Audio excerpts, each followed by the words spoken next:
Oi, meu nome é Letícia Conde. Eu gostaria de conversar. Eu gostaria de caminhar e conversar sobre a poesia da necessidade.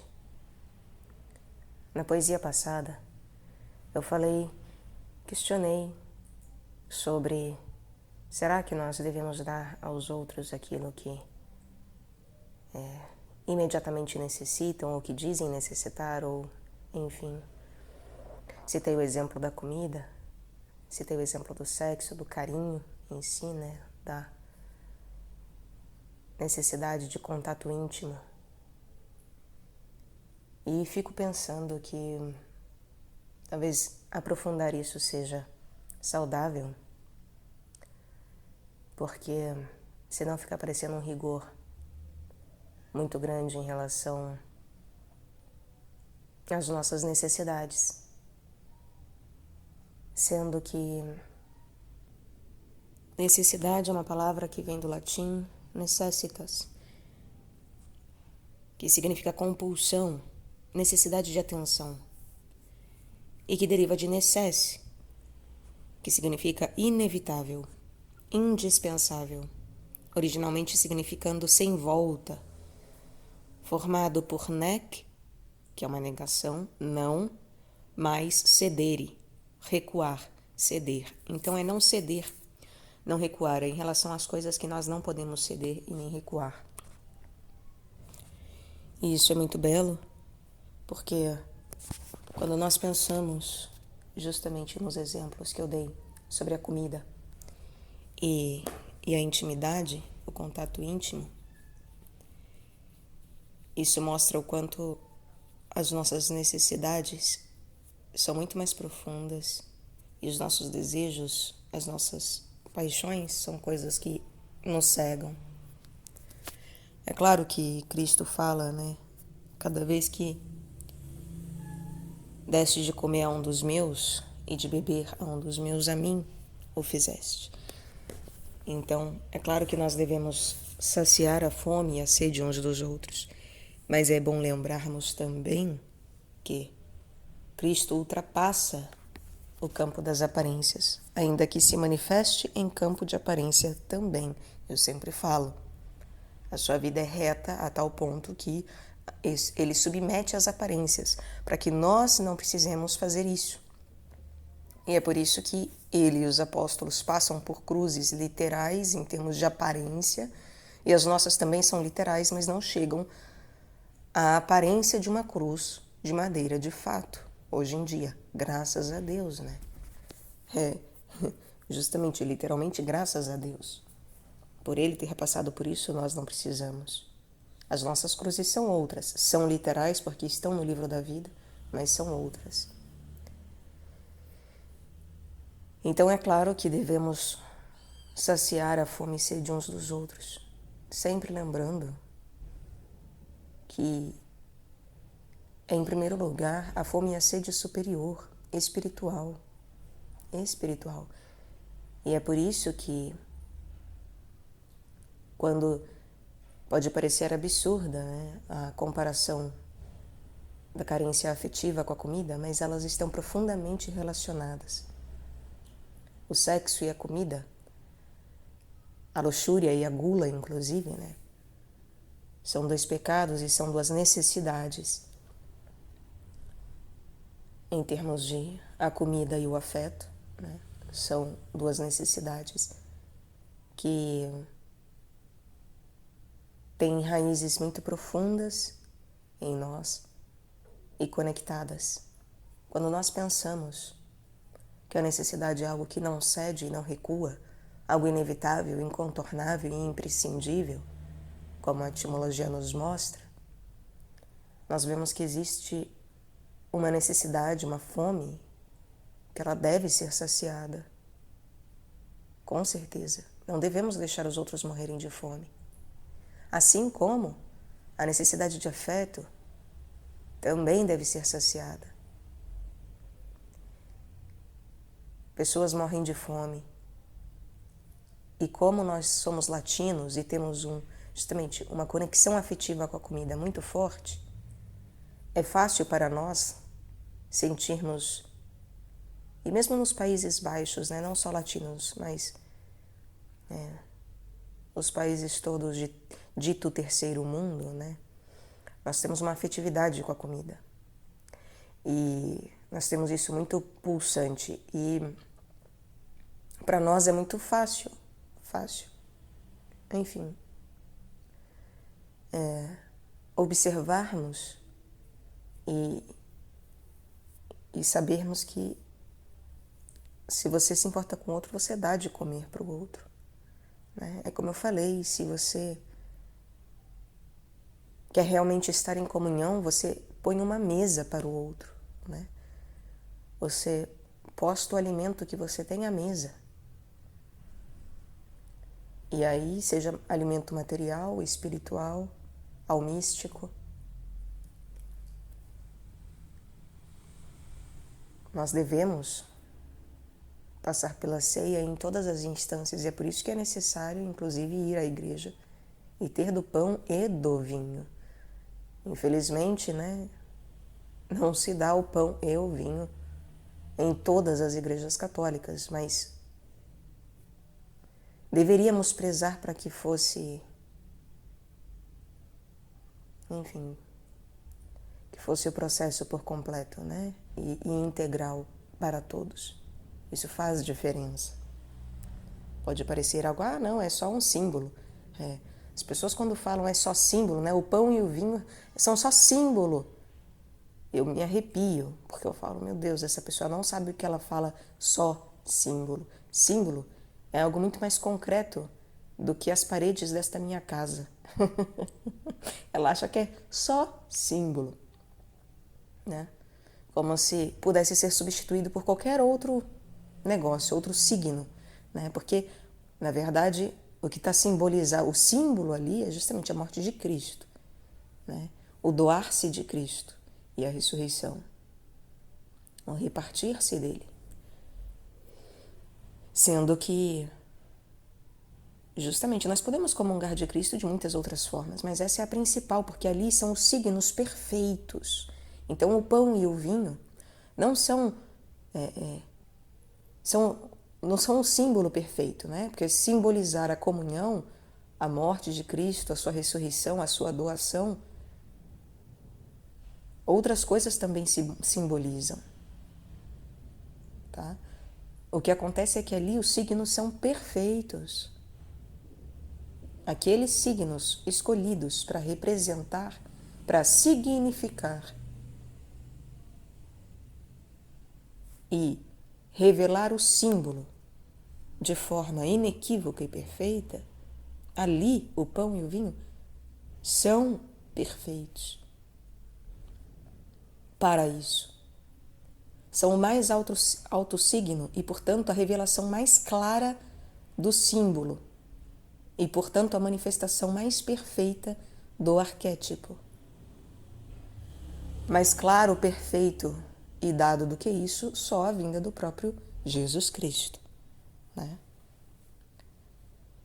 Então, tomem cuidado, porque é só signo, é só símbolo, é só arquétipo. Esse só, como quem banaliza, ou como se houvesse uma realidade, a realidade espiritual estivesse em outro lugar que não ali, é complicadíssimo, né? As pessoas que falam isso não sabem o que fazem.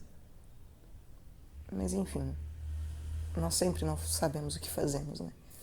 De toda maneira, nós temos uma noção muito clara de que se nós queremos estar em comunhão, isso está ligado ao estômago, está ligado à comida e, portanto, à fome que temos e sede que temos. Então, pode parecer um absurdo conectar coisas como sexo e comida, ou parecer que é muito mais absurdo deixar alguém morrer de fome do que um assassinato, por exemplo, porque, vejam, as pessoas se suicidam por solidão. Assim como as pessoas matam. Quantos homens está sendo cada vez mais mostrado que matam porque não tiveram nenhum afeto. Foram apenas rejeitados e rejeitados e rejeitados consecutivamente por várias mulheres durante a vida. E nós não podemos cair num pieguismo fácil, né, num clichê fácil de achar que todo aquele que mata é psicopata. Tem pessoas normais, e normal muito entre aspas, né? Quem é normal nessa vida, mas enfim, tem pessoas que se adoentam, mas não nascem doentes desde sempre. Ou que não chegam no grau mais severo da doença, né, de uma patologia como a psicopatia. Não são só psicopatas que matam. Isso não é, assim, creio que não seja preciso nenhum estudo para chegar a uma conclusão dessas. Qualquer pessoa, mesmo eu, vejam, eu matei um filho. Ah, mas você tinha 15 anos, não sabia o que fazia. Eu matei um filho. Eu respondo e responderei por isso. Não tem jeito, já me arrependi, caí de joelhos pedindo perdão, porque já várias vezes Deus me tocou para que eu visse o que foi que eu fiz nessa vida, em outras vidas. Quando a gente tem noção de que a gente matou, não importa quem, não importa como. Em algum momento, em alguma vida, você matou alguém. Porque nós nos tornamos assassinos. Porque há um Caim em nós que mata Abel, ou que permite que Abel morra de fome. E a gente tem a tendência de ter muita pena, dó, que são coisas terríveis, né? Mas a gente tem, muitas vezes não é nem empatia, mas é pena, é dó de pessoas que morrem de fome, e temos uma imensa dificuldade em sentirmos verdadeira empatia por pessoas que não receberam absolutamente nada de afeto na vida e que por isso se matam ou assassinam outras pessoas, porque o suicídio é um assassinato, né? Lembremos disso. Por isso que é um pecado gravíssimo. Então, o contato íntimo é uma necessidade.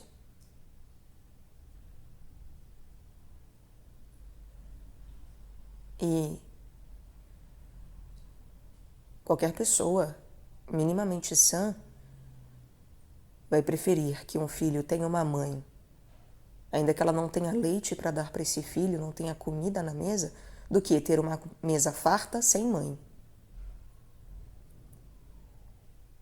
A necessidade afetiva ela é muito mais importante do que a comida em aparência, aliás, do que qualquer suprir de aparência material.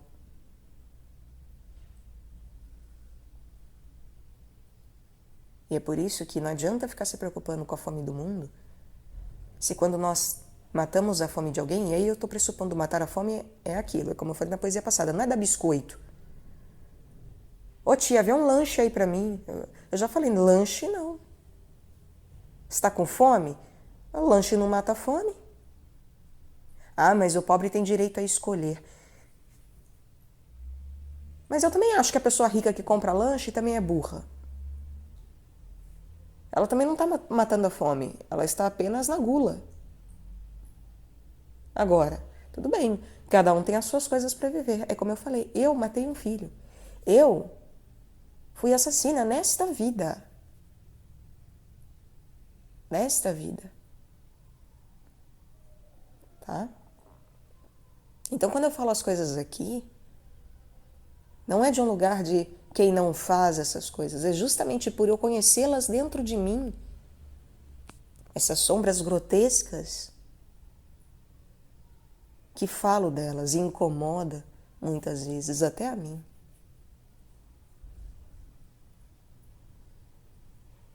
Agora, Nós temos muita dificuldade em assumir a responsabilidade de que, se alguém sai matando um monte de gente, talvez nós tenhamos responsabilidade, assim como temos responsabilidade naqueles que morrem de fome, perante aqueles que morrem de fome e que cruzamos o braço. É claro que tem as pessoas que têm a missão de matar a fome daqueles que têm fome de comida física. Assim como a minha missão, por exemplo, não é essa. Às vezes realmente. Muitas vezes, aliás, a gente não tem que matar a fome daquele que está pedindo comida. A mim já me aconteceu de eu estar caminhando na rua e é isso, o Espírito Santo, ele te convoca, é uma convocação de oferte comida àquela pessoa lá e aponta, é aquela pessoa. E não adianta você questionar mais por quê. Por que aquela pessoa? Né? Será que ela tem fome? Será que ela vai querer? Não importa. O seu dever é ir lá e oferecer. Eu fui e ofereci. Era um homem que ia fazer 60 anos, chamado João Batista, com o qual eu fui, comprei pão, sentei na praça com ele e dividimos um pão inteiro grande. E dividimos o pão inteiro ali na praça, conversando sobre Deus. E, claro, terminamos chorando, etc. E eu tenho certeza que esse homem, né, tem Deus na vida dele, está sendo acompanhado de perto por Deus. E era um catador de recicláveis. Uma pessoa que às vezes a gente pode ficar com dó, com pena, querer dar casa, comida, carro, mas não tem capacidade de, depois que pegou o pão, sentar junto dele na mesa. Quantas vezes já teve uma vez também que me marcou muito em São Paulo. Um homem veio pedir um prato de comida, começou a chorar de vergonha de estar pedindo. E eu fui com ele comprar um prato de comida com ele.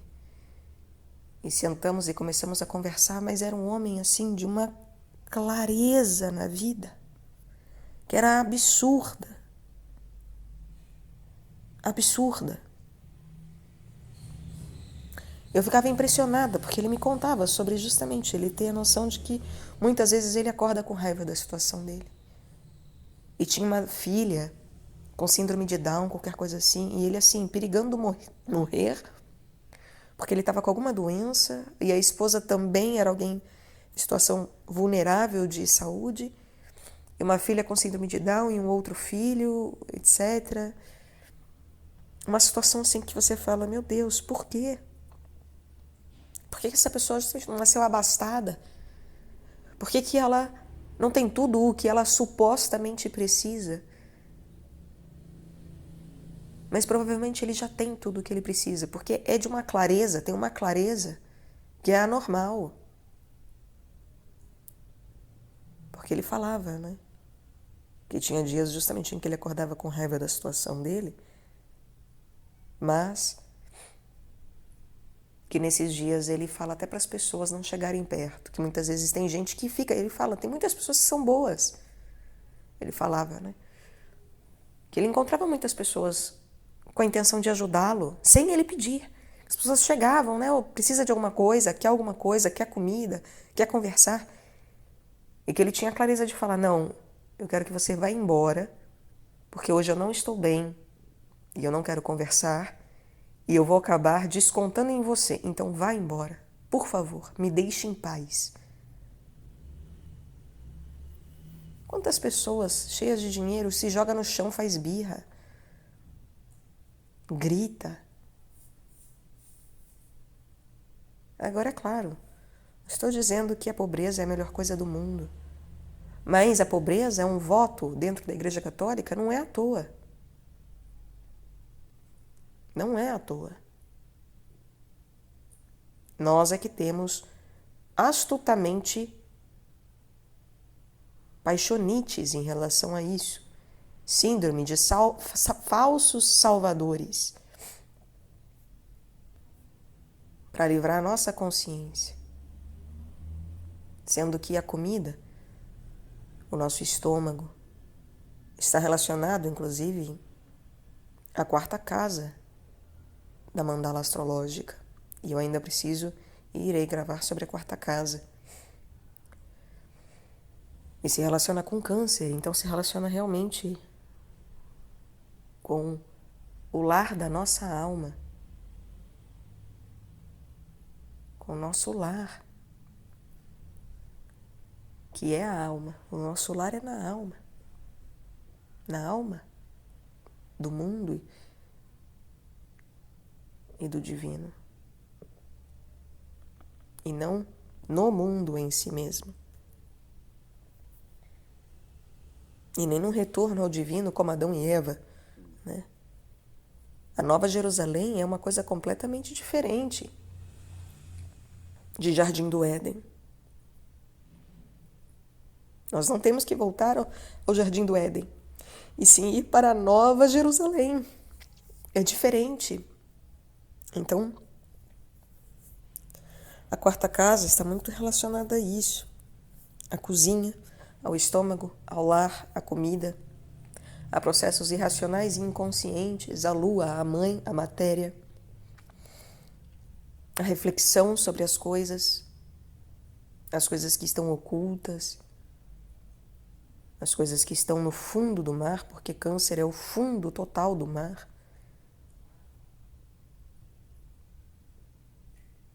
E nesse fundo de mar tem também grandes monstros.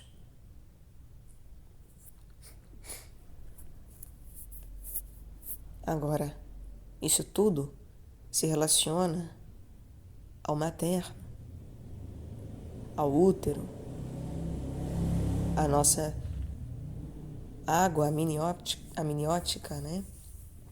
Na qual o feto fica imerso, esse líquido amniótico. É uma água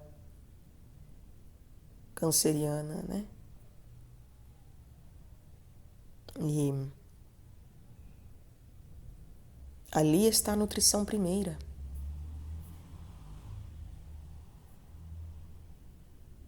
Se nós não somos nutridos na quarta casa, se nós não nutrimos a nossa quarta casa e não somos nutridos na nossa quarta casa, todo o resto desanda. Porque a quinta casa, que é a casa que vai se relacionar justamente à nossa libido, à afetividade íntima do sexo, dos amantes, etc., dos jogos, da criatividade, que é quando você pega essa energia libidinal e utiliza de várias formas, né? Quando a gente começa a ter um manejo dela por conta própria, se a quarta casa não foi de maneira satisfatória e não é de maneira satisfatória nutrida, a quinta casa rui, porque nós vamos ficar vivendo as coisas de quinta casa, buscando as coisas de quarta casa. É a pessoa que casa com os pais. É o filho que busca na mulher a mãe.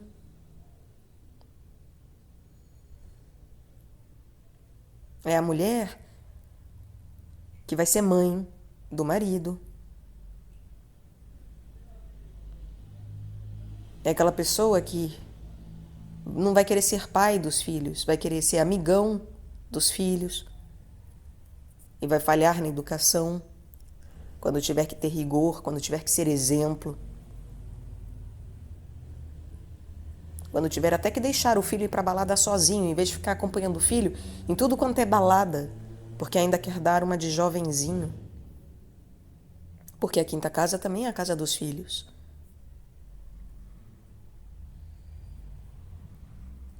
É aquele pai e aquela mãe que vão dar trabalho para o filho depois. Porque o filho vai ter que amadurecer antes do tempo para ser pai e ser mãe do próprio pai e da própria mãe. Então a problemática de quarta e quinta casa é mais uma vez a problemática da lua e do sol, né? Como a primeira e a segunda. Da exaltação, que eu falei sobre casamento, da primeira e segunda casa. Que ocorre na terceira, em verdade, né? Por isso que a terceira casa é uma casa espiritualmente falando de casamento. Mas aí é para quem vem da 12ª até a primeira, né? Faz um movimento horário e não anti-horário. No movimento anti-horário é onde você conhece a pessoa para se casar. Mas, de toda forma, a quarta e quinta casa também se entrelaçam. E a descompensação das duas gera problemas enormes. Enormes. E quando nós também não temos uma quinta casa apropriada, isso tem reflexo na quarta casa, porque a lua reflete o sol. Então essa história também de, não, porque né, a mandala astrológica, o mapa astrológico é só em uma direção, não é. As coisas se alimentam mutuamente, principalmente quando falamos de lua e sol. Porque né, você faz o trabalho de primeira casa, aí você vai para a segunda casa, vai para a terceira casa. Não é regradinho assim. Tem essa ordenação. Mas as coisas se afetam mutuamente. Então, se eu não tenho um bom trabalho, por mais que eu tenha tido uma boa quarta casa na vida, se eu não sei fazer um bom trabalho de quinta casa, eu vou ferrar a minha quarta casa. Porque a quarta casa é a lua, é a casa da lua. E a lua precisa de um bom sol para que ela tenha uma reflexão adequada. Para que ela não seja louca, histérica. Para que, mesmo em suas fases, ela tenha uma estabilidade. Para que ela nutra, de fato.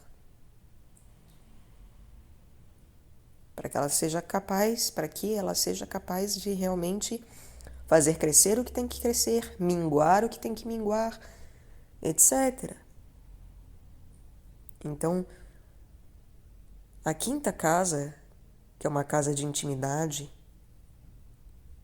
que é uma casa em que ocorre justamente o sexo enquanto, né, essa paixão primeira, claro que é diferente de um sexo de oitava casa. E essas duas casas brigam entre si, né? Formam uma quadratura entre si e, portanto, elas desconfiam uma da outra. É por isso que Escorpião, uma pessoa que é muito escorpiônica, né? Ela vai levar muito a sério o sexo. E ela vai olhar com desconfiança para quem é libertino. Para quem trata o sexo como algo que, não, eu tenho vontade, eu vou ali e transo, acabou. Entendeu? Não tem essa de ficar com dedos, ficar me inibindo, me constrangendo, me censurando, etc. Então a quinta casa é uma casa muito de libertinagem, ainda que a oitava casa seja uma casa de vulgaridade. São coisas distintas, né? Algo vulgar, uma pessoa vulgar, ela não é necessariamente libertina. E uma pessoa libertina não é necessariamente vulgar. Ela pode ser libertina com uma extrema elegância na aparência. Então, essa quinta casa, se nós não sabemos lidar, ela destrói a quarta casa. São esses homens que, por exemplo, e mulheres também, né? A gente aqui, enfim, mas são quando damos vazão justamente a matar filhos, matarmos o nosso lar, ecossistema, matarmos né? Lar em termos de terra, ecossistema, justamente, matarmos os pais, matarmos mulheres, matarmos aqueles que supostamente invadem a nossa pátria, porque a quarta casa é pátria, é ancestralidade, hereditariedade.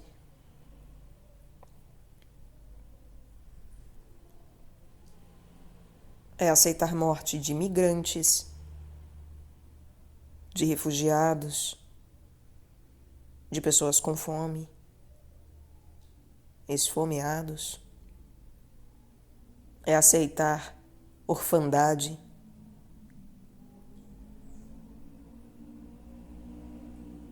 Então, quer dizer, se torna um problema gigantesco.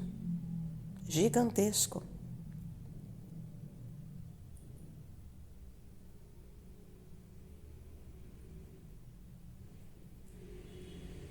A quarta e quinta casa não é só a quarta casa que é problemática. A quarta e a quinta casa são extremamente problemáticas no nosso mapa. Extremamente problemáticas. Bom, enfim, todas as casas são, né? Eu vou sempre falar, né, que é isso, quando a gente vê o baixo espectro, sempre o que se revela são coisas muito grotescas, que a gente não tem ideia. E que a gente fica acreditando que não, em mim não existe, porque eu não mato ninguém. Porque eu não sou capaz disso. Porque, eu adoro pobre. Eu tenho meu pobre de estimação. Sabe essas coisas? E fica achando que faz o bem porque tem um pobre de estimação.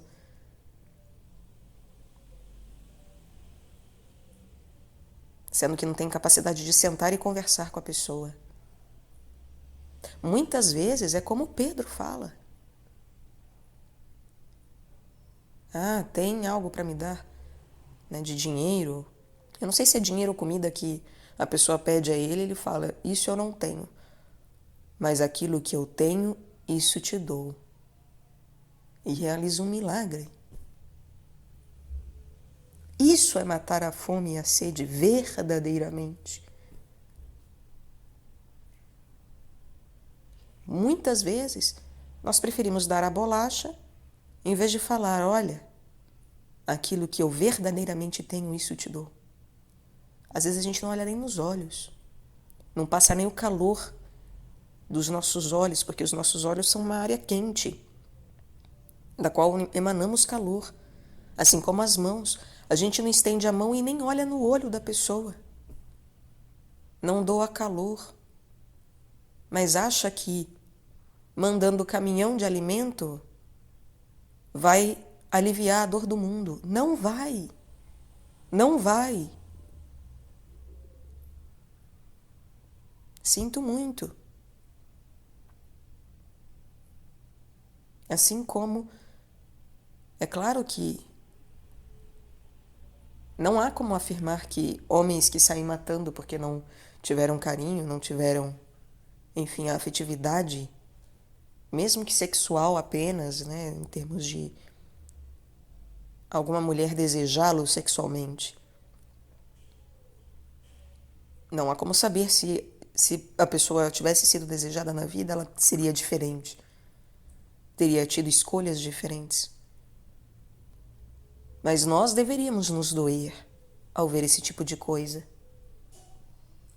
E tomarmos para nós, porque muitas vezes nós não temos capacidade de verdadeiramente desejarmos em nossa vida pessoas que são problemáticas e que são carentes e que precisam de amor, de carinho, de caridade.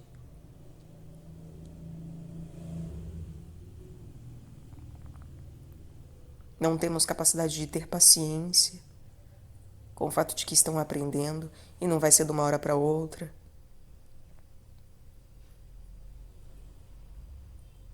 Etc.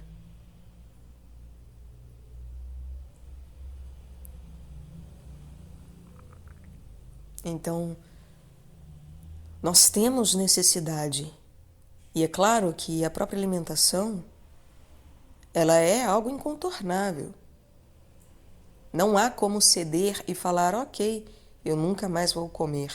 Reza a lenda que tem pessoas que conseguem. Eu não recomendo, nem um pouco. Por mais que a gente se nutra da vitalidade das coisas, principalmente do sol, né? E da vitalidade do sol que passa para as coisas, como, né, os vegetais, frutas, etc. E mesmo a nossa própria vitalidade, eu ainda vou falar, eu já gravei e vou publicar sobre o nosso corpo vital. O corpo vital, tem os éteres, etc. Mas para você trabalhar verdadeiramente o corpo vital, não adianta só trabalhar os éteres. Isso é o mesmo que eu falar. Você quer trabalhar o corpo físico?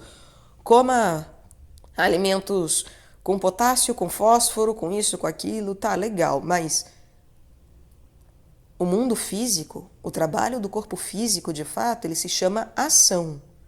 E o trabalho do corpo vital, de alimento do corpo vital, é doação. Quanto mais doamos da nossa vitalidade para as coisas que são necessárias,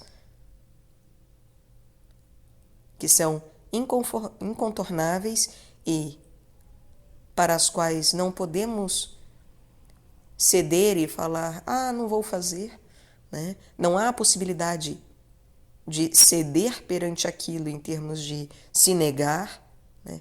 Ceder ao capricho nosso de não fazê-lo.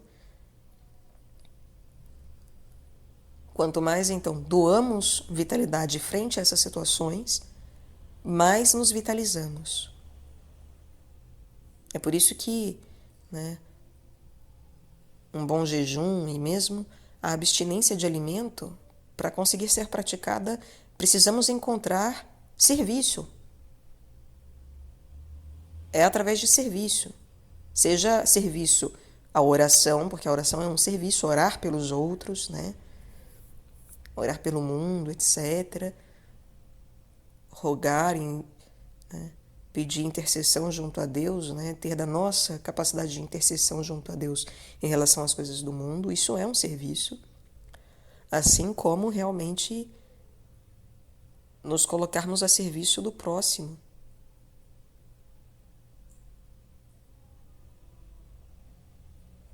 Aí nós ficamos um dia inteiro sem comer e sem sentir fome.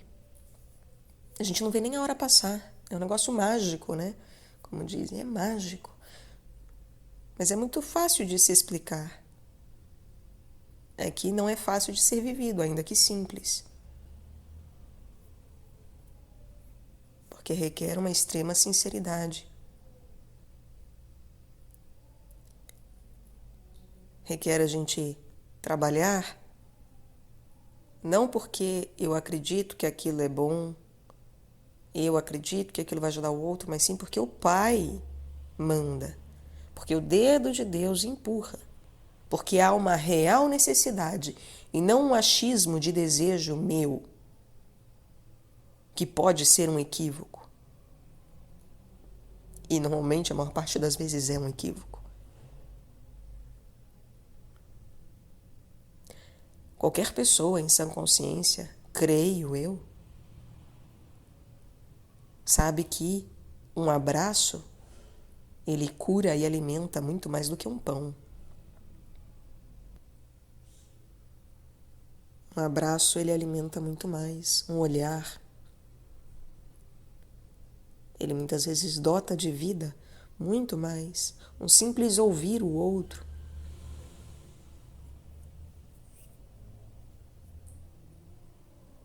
E nós deveríamos sentir tanta dor de quem mata os outros por não ter encontrado amor na vida. Deveríamos nos sentir tão responsáveis por isso. Ou daquele que mata a si mesmo porque também está numa solidão extrema e ninguém o aceita, ou enfim, não consegue um contato humano verdadeiro, genuíno, do que sentir dores profundas só de quem morre de fome. Porque matar a fome dos outros é isso, é fácil, em certa medida. Agora, realmente saciar a carência afetiva dos outros, isso é dificílimo. Dificílimo. A comida é um meio de se chegar a isso. Quando? Quando há a comunhão da mesa. Então, sempre não, mas procurem fazer esse exercício. É um bom exercício. Apesar de eu não gostar de receitas de bolo, mas esse é um bom exercício. Sempre que for alimentar alguém, seja quem for, de rua ou de casa, qualquer um, procure ter um momento junto daquela pessoa de verdadeira comunhão.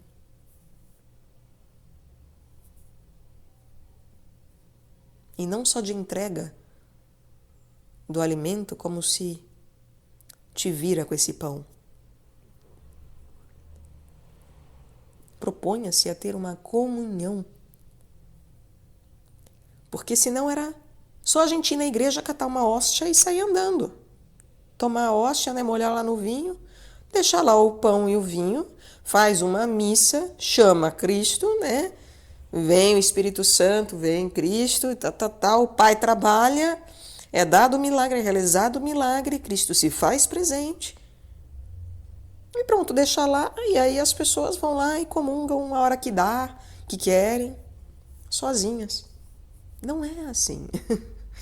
Isso é um absurdo, até da gente pensar, né? Que absurdo seria se fosse assim. Então por que a gente aceita isso?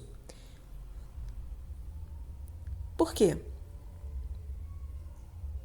Por que a gente se contenta em ajudar as pessoas à distância?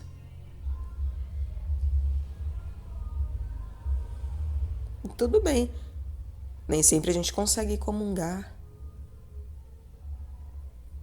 junto dos nossos e daqueles que Deus nos dá, que são nossos, porque Deus nos dá os nossos, né? Todo aquele que Deus nos dá é nosso. Muitas vezes a pessoa tem que comungar porque está de cama, está acamada, está doente, etc. Mas muitas vezes, a maior parte das vezes, é só uma questão errada nossa mesmo, de astúcia nossa, de achar que dando coisas materiais para os outros, fazendo redistribuição de renda, vai salvar o mundo. Não vai. Sinto muito. Assim como arranjar prostituta para todo mundo que tem carência afetiva, etc., tem necessidade de amor, de carinho e de contato íntimo, porque é uma necessidade, nós temos necessidade disso. Tem pessoas que já estão fazendo um outro trabalho, mas eu sempre falo, não adianta o celibato pelo celibato. Mesmo que a pessoa nunca, eu não vou nem falar dos celibatários que, né, são falsos, né, pedófilos, etc. Não, vou nem falar esses casos. Eu estou falando de pessoas que realmente vivem um celibato, mas pelo celibato só. Ou porque é fácil, porque, sei lá, que quer ser santo. Será que Deus quer que aquela pessoa seja uma santa, um monge, uma freira, um padre? O nome que se dê na categoria que seja? Será?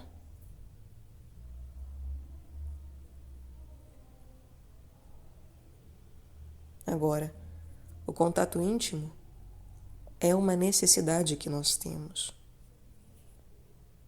O mundo vai começar a mostrar cada vez mais isso. O como não adianta só saciar com comida. A lua, a quarta casa, depende da quinta. Depende do sol. A quinta casa é o lar do sol. Aquilo que é comum, que é comunitário, que é corpo, que é inconsciente, que é irracional, que é o feminino, depende do masculino, depende da individuação, que é a quinta casa, que é leão. Depende. Assim como a igreja depende da cabeça, que é Cristo. Ah, mas a igreja é o corpo de Cristo. Pois é, no próprio Cristo o corpo depende da cabeça, que dirá nós. Que dirá nós.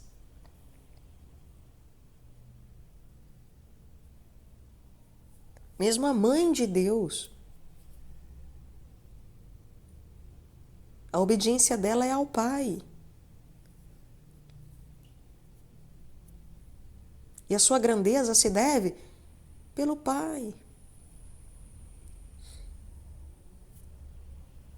Maria, ela não é comparável aos outros santos, é completamente distinta.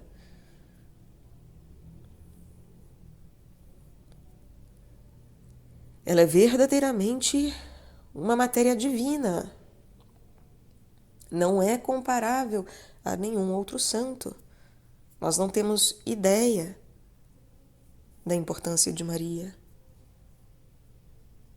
Agora, ela não seria nada, muito entre aspas, assim como a lua não seria nada, entre aspas, sem o sol, sem o Pai, e sem o Filho, e sem o Espírito Santo.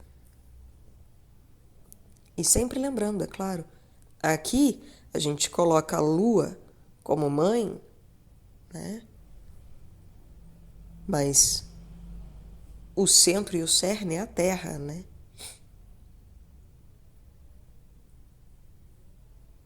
É um ocultamento momentâneo só, porque na verdade o Sol se casa com a Lua no mapa, mas em termos de centro ele se casa com a Terra.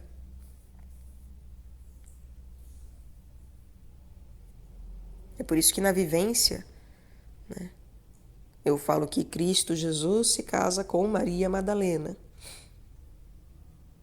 O cerne da coisa é Cristo casado com Maria.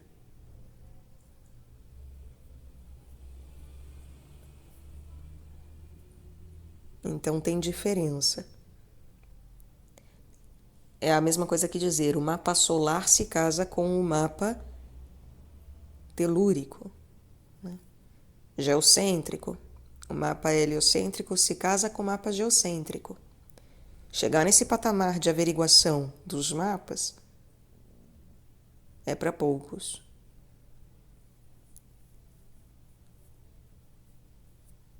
Nem precisa perder tempo ainda. Quer dizer, fazer isso agora vai ser perder tempo. Então, é uma ferramenta que nós ainda não... Vai ficar igual macaco com faca na mão. Não sabe usar. É melhor não usar. Vai fazer besteira, né? Vai se machucar. Mas eu cito por uma necessidade, né? Justamente. Porque é algo que em algum momento vai chegar e será incontornável. E é o que é, né? Não sou eu que acho, é o que é. Agora, o casamento desses dois mapas é uma outra instância, é uma outra vivência.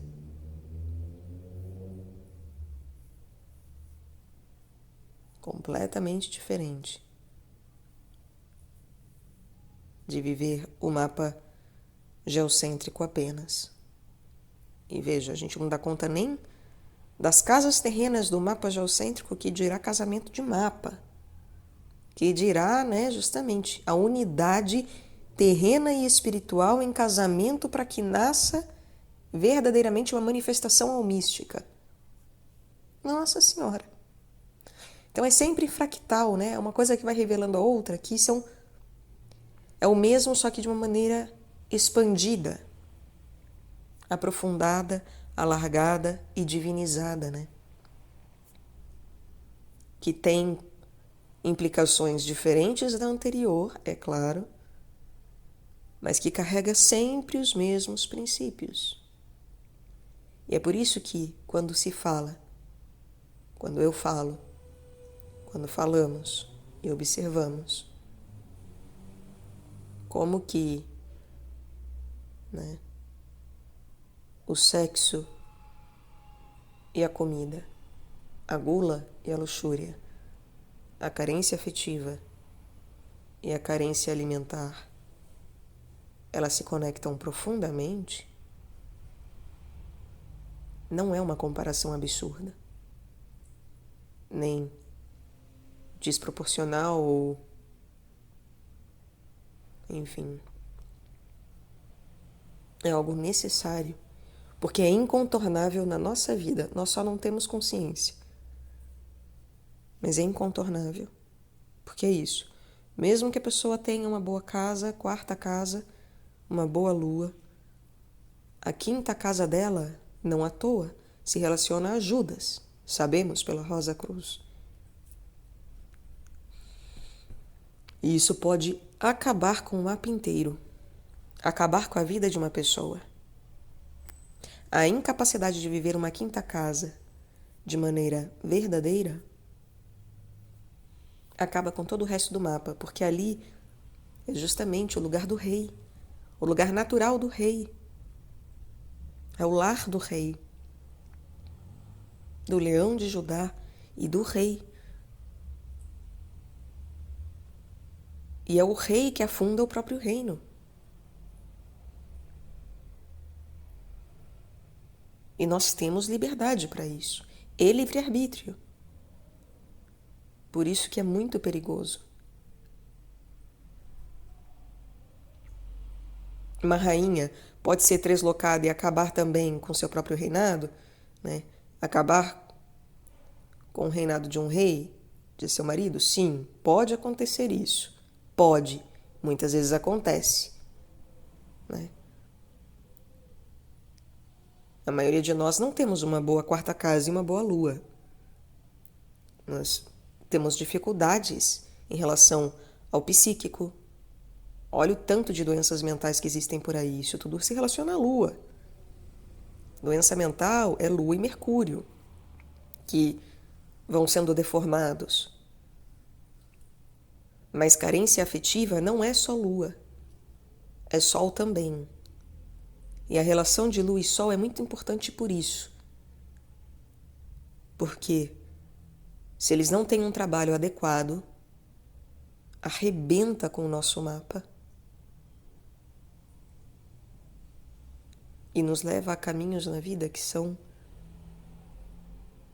muito complicados, para dizer o mínimo. Então, a necessidade de se trabalhar a fome do mundo é a mesma necessidade de se trabalhar a necessidade de caridade no mundo. E caridade, ela pode ser expressa através da comida.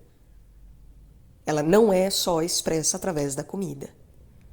E nem sempre comida e caminhão de comida significa caridade.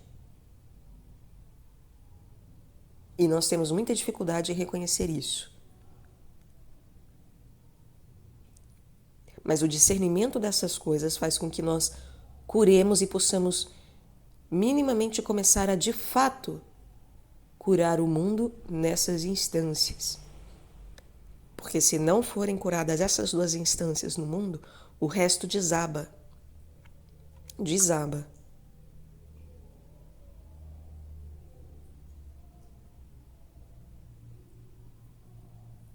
Então tem que se tomar muito cuidado com as coisas que a gente acha, com as ideias que são propagadas e que na verdade são ideologias e que fazem com que, no fundo, negligenciemos de fato aquilo que é necessário, que é incontornável e que é uma necessidade genuína. E não só daquilo que o mundo diz que é necessário, ou que uma instituição diz, ou um governo diz, enfim, uma vertente do que eu acredito. Ah, mas eu acredito. É problema de quem acredita. Tá errado. Pode ser PhD. Ah, eu tenho um diploma de eu acredito. E os outros acreditam no que eu acredito e acreditam em mim em consequência. Parabéns para você. Pode jogar fora, tacar fogo, porque não vale nada. No mundo espiritual, isso não é nada. Porque se você não sabe, de fato, trabalhar quinta e quarta casa das pessoas,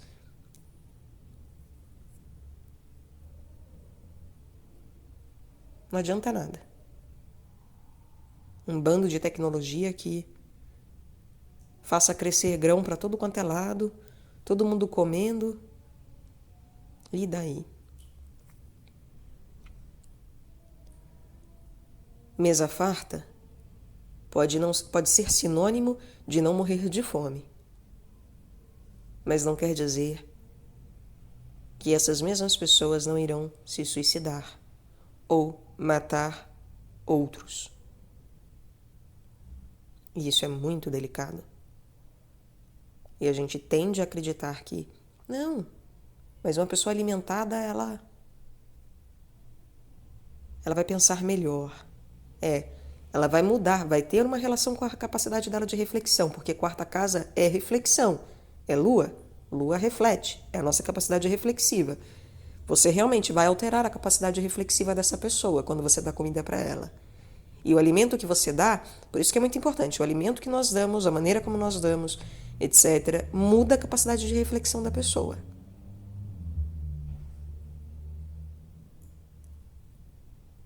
Mas não basta.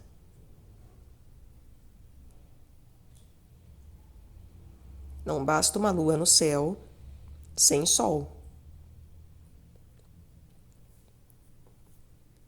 E o centro é o sol.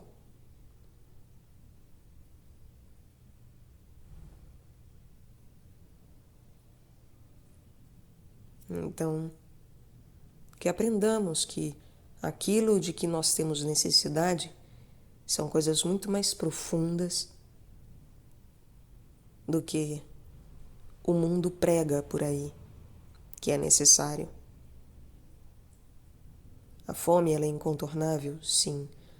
A carência afetiva também. E muitas outras coisas, inclusive a necessidade de trabalho, de sentir-se útil, fazendo algo, servindo, a necessidade de cura, tudo o que é palavra arquetípica das casas terrenas. A personalidade é uma necessidade. Ter bens e valores é uma necessidade. Interagir, se comunicar, falar, ler, ser ouvido é uma necessidade. Compreender as coisas, entender as coisas, ter inteligibilidade é uma necessidade. Comida, lar, casa são necessidades. Ter mãe é uma necessidade.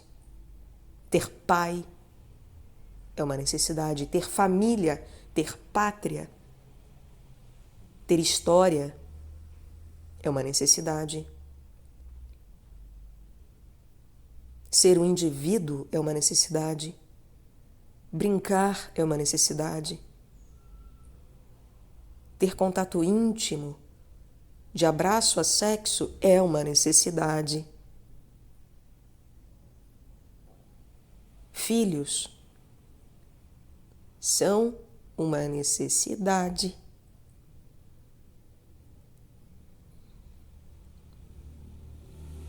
Doação é uma necessidade. Serviço é necessidade.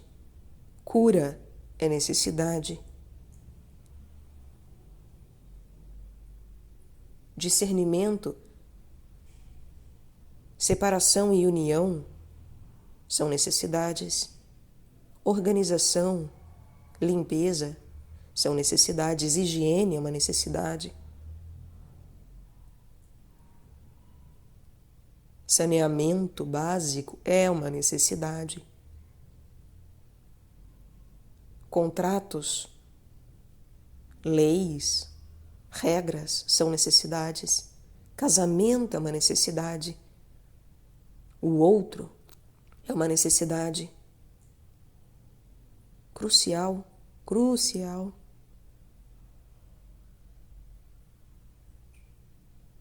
Diplomacia, harmonia, arte são necessidades. Ponderação, balanceamento das coisas, né? São necessidades.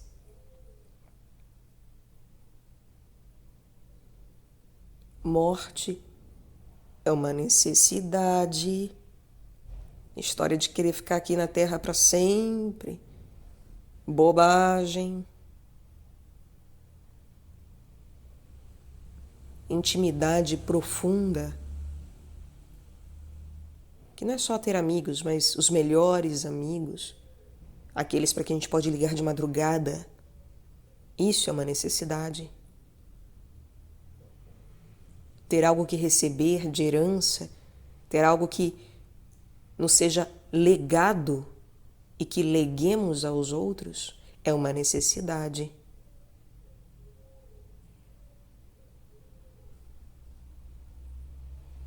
Conhecer as nossas sombras é uma necessidade. Ir até, descer até o Hades é uma necessidade. Senão Cristo não teria feito. Quer imitar Cristo? Desça ao seu próprio Hades. Quantos têm essa vontade? Raro. Reconhecer-se em pecado, reconhecer-se venenoso, envenenado, é uma necessidade. Reconhecer-se perigoso, conivente com mortes, assassino, assassinado, é uma necessidade.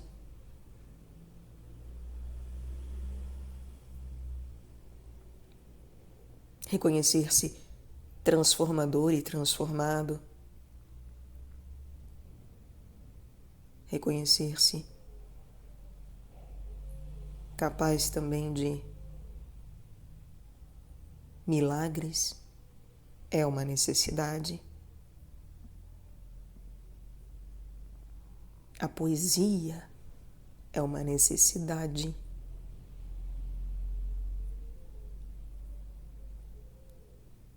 Religião é necessidade.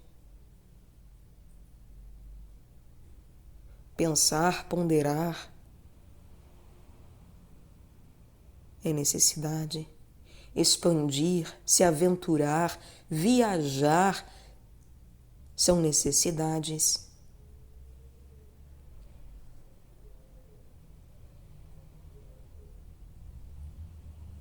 Ser instruído, instruir aos outros são necessidades.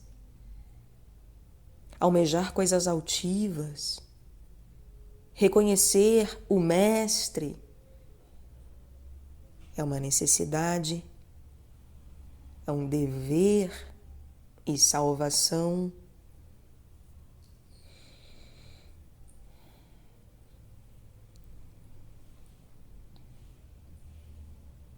Trabalhar é uma necessidade desde Adão. Isso de querer ganhar dinheiro fácil, bobagem. Ô tia, dá alguma coisa aí, é um homem forte sacudido. Tá aumentando a conta com Deus, porque, né?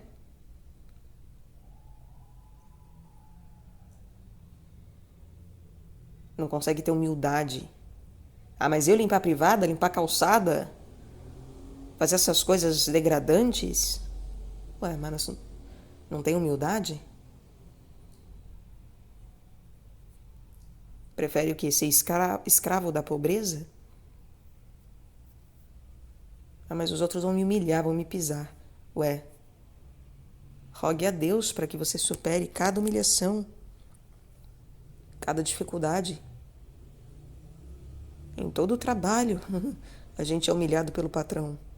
O difícil é o contrário, né? O raro é o patrão que tem discernimento quanto a ser um líder de fato. Mas o trabalho é necessário, é necessário. Isso de eu não quero trabalhar, cuidado. Estruturar as coisas, ordenar as coisas, palpabilizar as coisas de maneira material, como escrever e deixar livros, gravar as coisas, enfim, alterar materialmente e deixar gravado, incrustado na matéria novas coisas para que as estruturas sejam alteradas é uma necessidade. Separar joio do trigo é uma necessidade. Distanciar-se das coisas para conseguir observar é uma necessidade.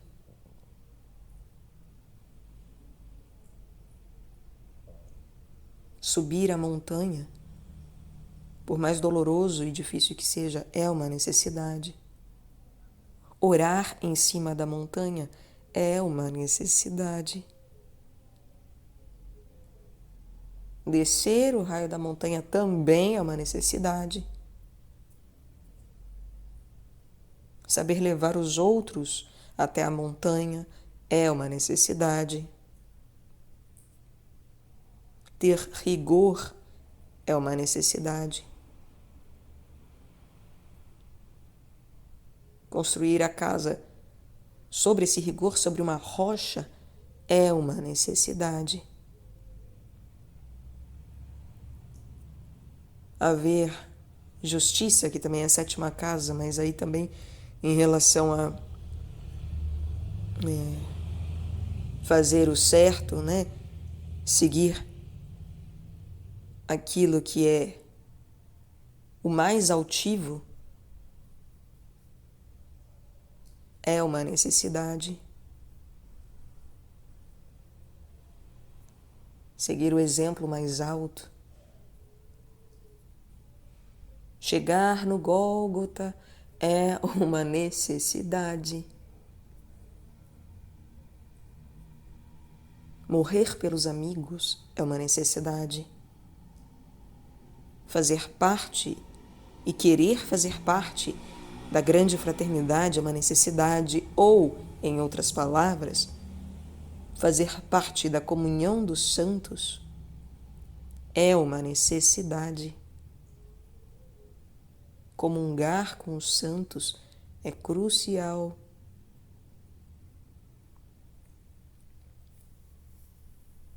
Santificar-se, rogar por santificação, né? Ninguém se santifica, mas rogar por santificação, sonhar, almejar coisas altivas e superiores é uma necessidade. Um mundo melhor, relações melhores, é uma necessidade. Assim como saber partir, saber-se em comunhão com tudo e todos, saber ter da solidão, da solitude, da pobreza, da obediência e da castidade.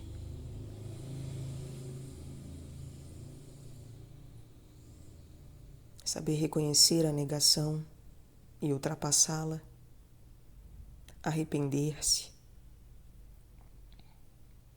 saber caminhar,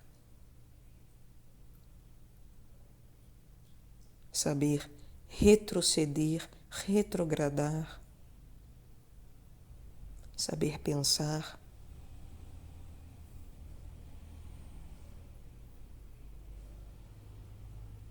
saber reconhecer que Deus é Deus, Deus vivo, saber reconhecer a vinda dele, de seu Filho,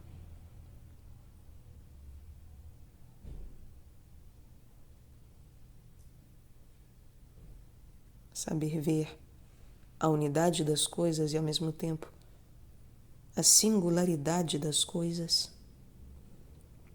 Tudo isso é uma urgente necessidade. Perdoar, pedir perdão e esquecer, e ao mesmo tempo guardar tudo em seu coração para que seja feito em memória daquele único que devemos o tempo todo lembrar. Deus, Pai, Filho e Espírito Santo. porque só Ele supre essas necessidades todas que nós temos. Porque essas coisas todas são incontornáveis, completamente incontornáveis. E elas podem se dar por fórmulas diversas, como eu sempre falo. Filhos podem ser em aparência ou não, geneticamente falando, de sangue adotado, ou filhos, porque se é, enfim, de ordem ou congregação e aquele que te é dado se torna um filho. Mas devemos viver todas essas coisas. E se algo disso nos é negado a vivência, não é para vivermos nessa vida de uma maneira justamente tão profunda e dada, tão em aparência, isso muitas vezes tende a sublimar para outras áreas. Então devemos saber observar essas tendências e observar que é um movimento constante e que encontrar o equilíbrio de tudo isso dentro daquilo que nós devemos viver, não o que o mundo fala que eu devo viver e nem o que os outros vivem, mas o que eu devo viver, de acordo com Deus, isso é dificílimo. E é necessário que seja buscado.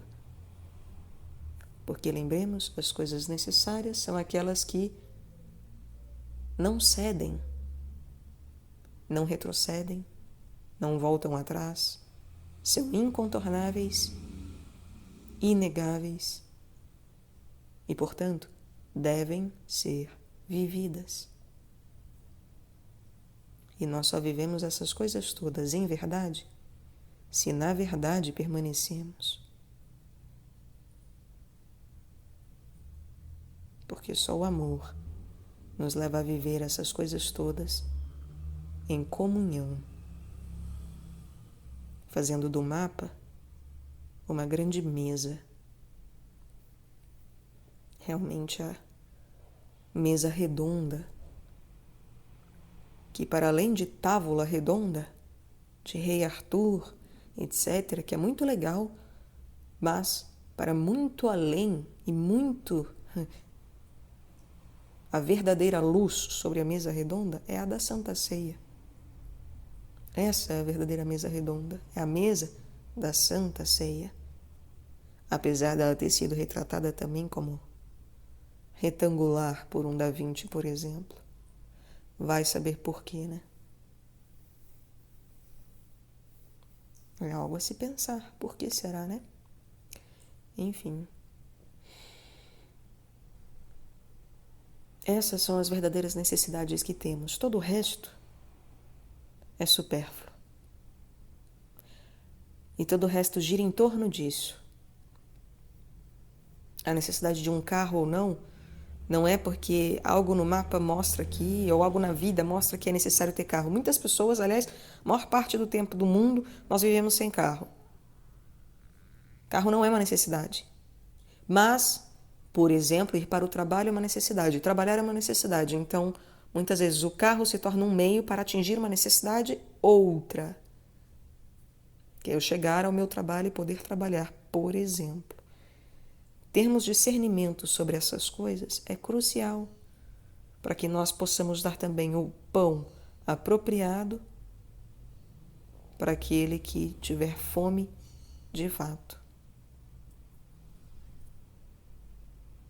Termos da caridade verdadeiramente. E a caridade, mais uma vez, se relaciona à quinta casa. Então, sem caridade, todo o resto rui. Eu posso falar a língua dos anjos. Não estarei falando, em verdade, nada. Por isso, a fome do mundo, as árvores, o aquecimento global.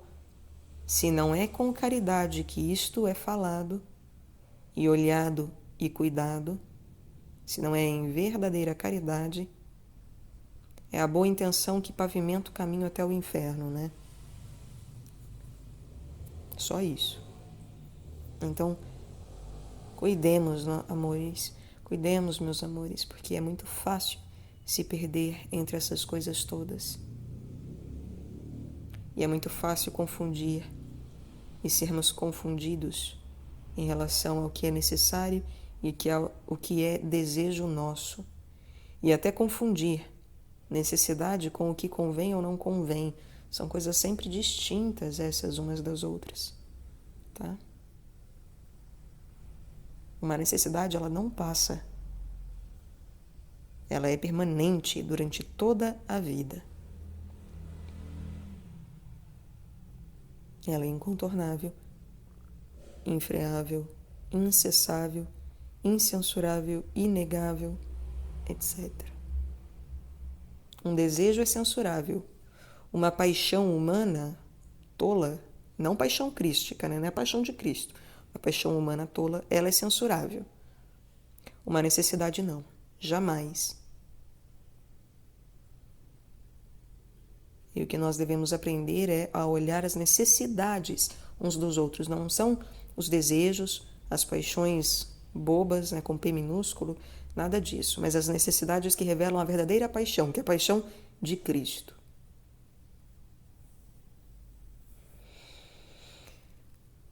Enfim, espero que essa caminhada tenha ajudado a ficar um pouco mais claro, porque fiquei incomodada com não ter esclarecido isso na poesia anterior. Mas é porque também, né? Então, senão a gente fica horas e mais horas falando e caminhando e observando essas coisas todas que eu realmente faria isso 24 horas, né? Mas, com certeza, vocês têm mais o que fazer. Eu é que sou uma